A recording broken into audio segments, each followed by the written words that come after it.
Today is Tuesday, October 15th. We have lots to talk about today, from the largest presidential primary debate ever to new penalties against Turkey as the fighting continues in Syria. Plus another tax deadline, a health scare at some WeWork locations, and the movie theater chain with a new video streaming service. Welcome to The Newsworthy. All the day's news in less than 10 minutes. Fast, fair, fun, and on the go. I'm Erica Mandy. Thanks so much for being here. You ready? Let's do this. President Trump has announced financial penalties against Turkey as the country continues to attack the Kurds in northeastern Syria. So there are a few things in the works now. The Wall Street Journal reports Trump gave the okay for economic sanctions against Turkey. He also raised tariffs on steel goods from Turkey to 50%, and a $100 billion trade deal between the U.S. and Turkey has been put on hold. Trump is calling for violence to end, or else more penalties could be put in place. And one more thing, Fox News says Vice President Mike Pence and National Security Advisor Robert O'Brien will lead a delegation to Turkey to begin negotiations about all of this ASAP. But critics are calling it too little, too late. They say Trump's decision to pull U.S. troops and step aside earlier this month, knowing Turkey would attack, led to the chaos and conflict there now. And remember, even top Republicans felt pulling U.S. forces out of the area was a bad idea because it meant the U.S. left their Kurdish allies vulnerable. The Kurds have helped America fight ISIS for years. So the AP reports Kurdish forces have now made a deal with the Syrian government instead. This is essentially giving the government in Syria, as well as its backers, Russia and Iran, more power. There's already been a human toll, too. Graphic images of violence against Kurds have been going around on social media. The Trump administration says this situation is on Turkey, not on his decision to pull back troops. And Trump tweeted he'd rather focus on America's southern border than the conflict in Syria. To be continued. Get ready for America's largest presidential primary debate ever. 12 Democratic presidential candidates will take the stage at the same time tonight to debate the issues and try to win over the public.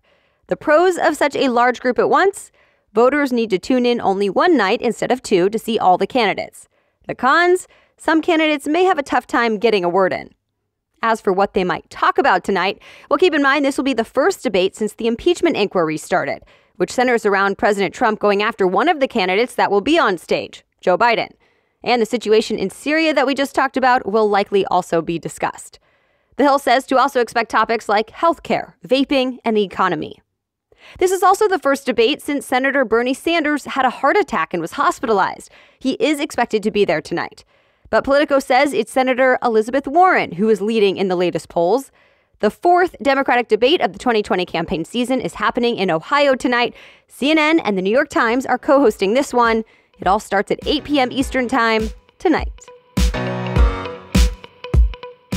A police officer who shot and killed a Texas woman in her own home is now charged with murder. And hours before he was charged, he resigned from the Fort Worth, Texas Police Department.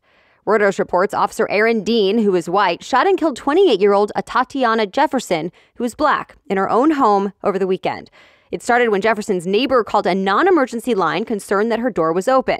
Later, police body cam video shows Dean yelling at Jefferson to put her hands up. But he never identified himself as police.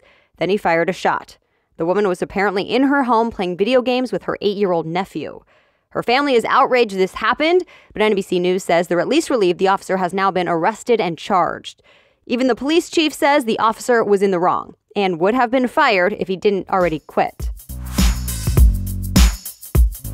Quick reminder, the deadline is now if you filed for a federal tax extension. USA Today reports 15 million taxpayers asked the IRS for more time to file their taxes, and they got an extra 6 months from the regular April 15th due date. But today is the last day of that extension. Those who miss the deadline this time will likely have to pay a penalty. California just became the first state ever to set school start times. CNN reports under a new law, middle schools must start classes at 8 a.m. or later, and high schools will have to start no earlier than 8:30 in the morning. The idea is a later start time will help students get more sleep, which will help them learn better. And there is research to back that up. Organizations like the American Academy of Pediatrics and the CDC say early start times can be unhealthy for students. Sleep experts say teens have unique sleep patterns that make it harder for them to fall asleep before 11 p.m. So it's tough for them to wake up early, and then they might have attention issues in school. But critics of the new law say start times should be up to each individual school, and the change could affect bus routes and increase costs. The new start times go into effect by July 2022. All right, we have much more news ahead, but first let's take a quick break for our sponsor today. If you prefer a natural deodorant or you've been wanting to try one, I recommend Native. Native deodorant has fewer, simpler ingredients so you know everything that's in there. It's formulated without aluminum, parabens, and talc, and there's no animal testing.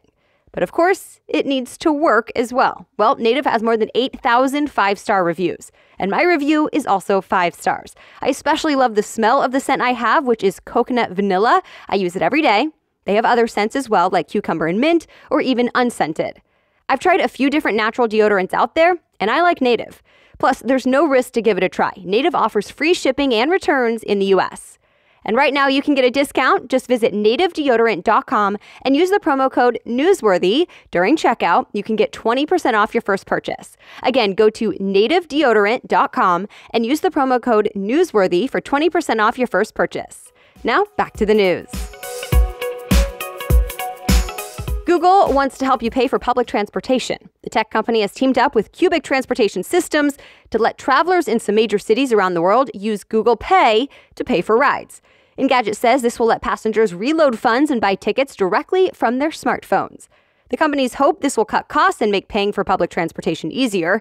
Cnet says some cities have already offered this option for single rides, but it hasn't been available to people who get weekly or monthly passes.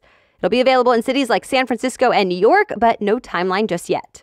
Oh, and speaking of Google, its hardware event is today. We'll have the highlights for you tomorrow. Heads up if you've ever used the co-working spaces at WeWork. Business Insider reports at least 1,600 phone booths at WeWork locations in the U.S. and Canada could have elevated levels of formaldehyde, which can cause health issues for people exposed to this gas. WeWork apparently emailed members to warn them, saying once someone complained of an odor and eye irritation, they ran tests and then decided to take thousands of private phone booth areas out of service right away. The company says safety is their top priority.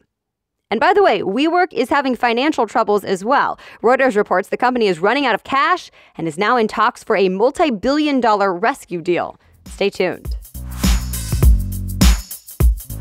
America's largest movie theater chain is the latest to launch an on-demand video service. The New York Times reports AMC will let customers rent or buy movies to watch at home, kind of like how you might pay for a movie on Apple's iTunes. The service will be called AMC Theaters On Demand. It'll reportedly offer about 2,000 films for sale or rent, but only after those movies have their normal run in theaters. Also of note, we just learned more about Disney's upcoming on-demand video service, Disney+. In a massive Twitter thread yesterday, Disney basically listed every movie and show that will be included when it goes live next month. You'll find a link to the whole list in today's show notes. Disney+ launches November 12th.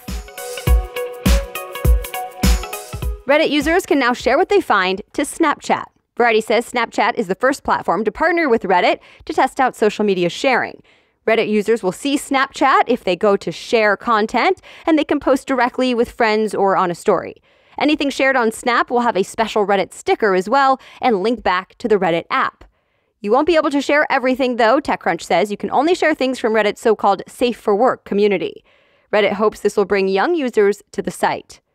Also of note, the world's largest fundraising platform, GoFundMe, is launching more features for nonprofits. TechCrunch says GoFundMe Charity will be free to use for nonprofits of all sizes and offer some other benefits. And separately, GoFundMe will offer a button that can be put into any site or app to donate money. Both new features fully roll out next month. And that's it for today. Thank you so much for listening. I hope you feel more informed today and have better conversations because of this episode. And a big thank you to our Newsworthy insiders. We so appreciate your support. If you're not an insider yet and you're interested in a little swag, you can learn more at thenewsworthy.com/insider. As always, you can read more about any of the news stories we talked about today. Just find the links and sources right in your podcast app or head on over to thenewsworthy.com/show notes. The Newsworthy is ready for you to listen every weekday by 4 in the morning. I'll be back with more news tomorrow. Have a great day.